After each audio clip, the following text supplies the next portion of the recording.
Buen día, jóvenes. Los saludo. En sesiones pasadas estábamos comentando acerca de las diferentes empresas y su clasificación. Hicimos un énfasis en la que fueron las empresas por sectores económicos, que eran las empresas comercial, industrial y de servicios, que fue la actividad pasada que ustedes subieron ahí virtual. Pero también existen otras clasificaciones de las entidades. El día de hoy vamos a hablar acerca de las empresas, pero de acuerdo al origen de su capital. Vamos a ver qué es capital. Bueno, el capital, en pocas palabras, son las aportaciones de los socios o de los accionistas.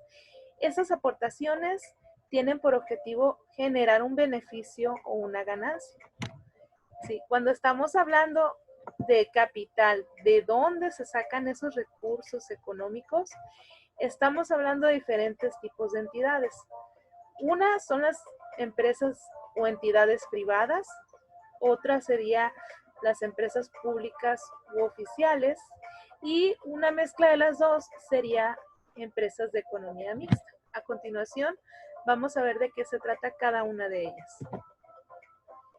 Bueno, las empresas públicas u oficiales son aquellas que para su funcionamiento reciben aportaciones del Estado, es decir, del gobierno, como los hospitales, departamentales, los colegios nacionales, entre otros. A su vez, esas empresas públicas tienen su propia clasificación. Esas empresas públicas pueden clasificarse en empresas centralizadas, desconcentradas, descentralizadas, estatales y paraestatales o mixtas. Bueno, las empresas públicas u oficiales son aquellas que reciben aportes, como lo comentábamos, del gobierno. En este caso, el IMSS, la UNAM. Particularmente las empresas públicas, que se les denomina centralizadas, nos dice que son empresas que reciben directamente órdenes o quien toma decisiones sobre ellas es el presidente de la República. Ejemplo de estas entidades centralizadas, pues están todas las secretarías, la Secretaría de Cultura, la Secretaría de la Función Pública, la Secretaría de Salud, la Secretaría de Economía, etcétera.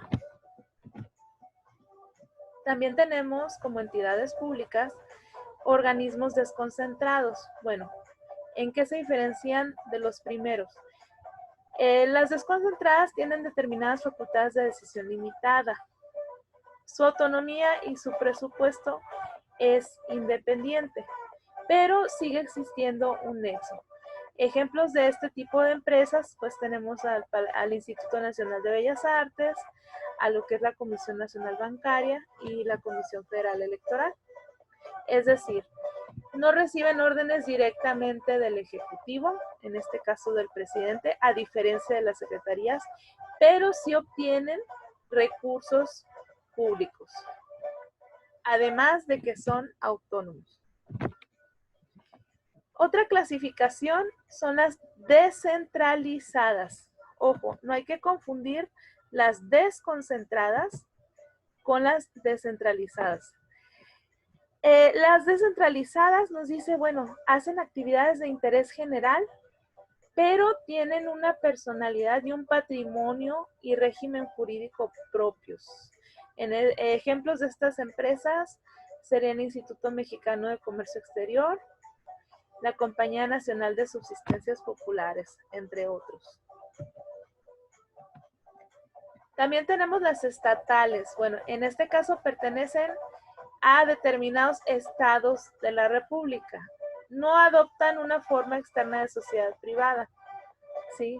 Tiene personalidad jurídica propia, lo que significa que tienen sus propios reglamentos, no solo los de gobierno federal, sino más en particular de cierta zona, dependiendo de a dónde pertenezcan, y se dedican a alguna actividad económica. Bueno, un ejemplo sería aquí en Ciudad Obregón, lo que es OMAPAS. Esa sería una empresa de tipo estatal. También tenemos mixtas o paraestatales, que son aquellas empresas que hay una coparticipación del Estado y los particulares.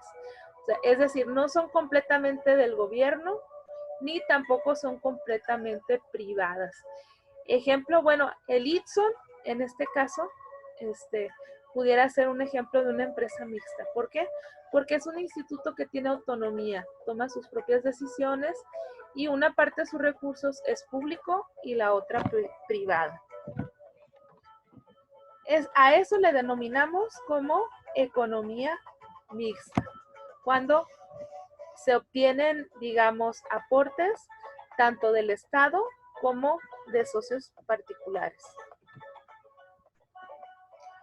Ahora, las que son al 100% con recursos particulares son denominadas empresas privadas. Nos dice que para su constitución o funcionamiento necesitan aportes o aportaciones de una o varias personas particulares. Aquí entraría la mayoría de las empresas en el país. Por ejemplo, un taller de costura, venta de autos, negocios familiares, etc. Al igual que las públicas, las privadas también tienen su propia clasificación. Se clasifican como multinacionales, grupos económicos, nacionales y locales. Vamos a ver de qué se trata cada una de ellas. Las empresas privadas, bueno, primero las características de esas empresas privadas. Las empresas privadas nos dice que a diferencia de una empresa pública u oficial, tiene completa libertad de acción del empresario.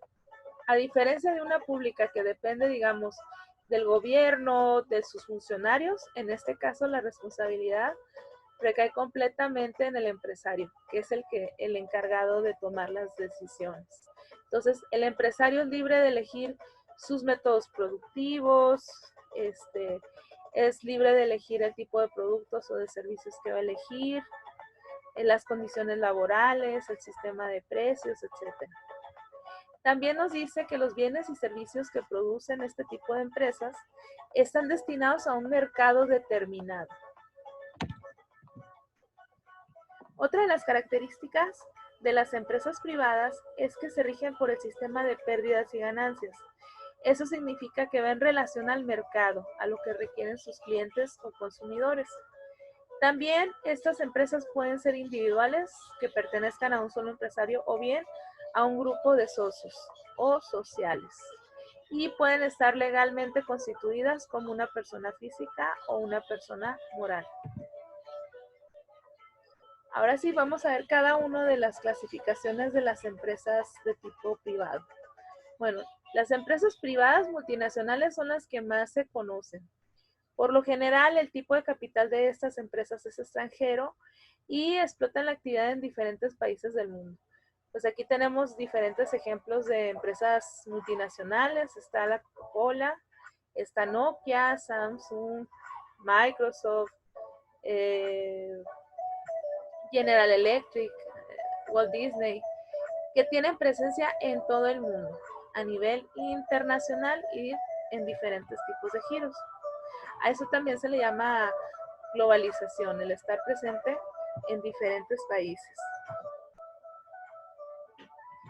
Los grupos económicos. Bueno, en este caso, cuando estamos mencionando un grupo económico, son empresas que explotan uno o varios sectores. ¿Se acuerdan? La sesión pasada hablábamos de los sectores, sector comercio, industria, servicio. Bueno, estos grupos económicos pueden tener empresas de diferentes giros, pero lo que tienen en común es que pertenecen al mismo dueño, al mismo grupo de personas o de socios. Un ejemplo, aquí tenemos a Procter & Gamble, que es el dueño de todas estas marcas. Y si se fijan, son marcas de diferentes tipos de productos.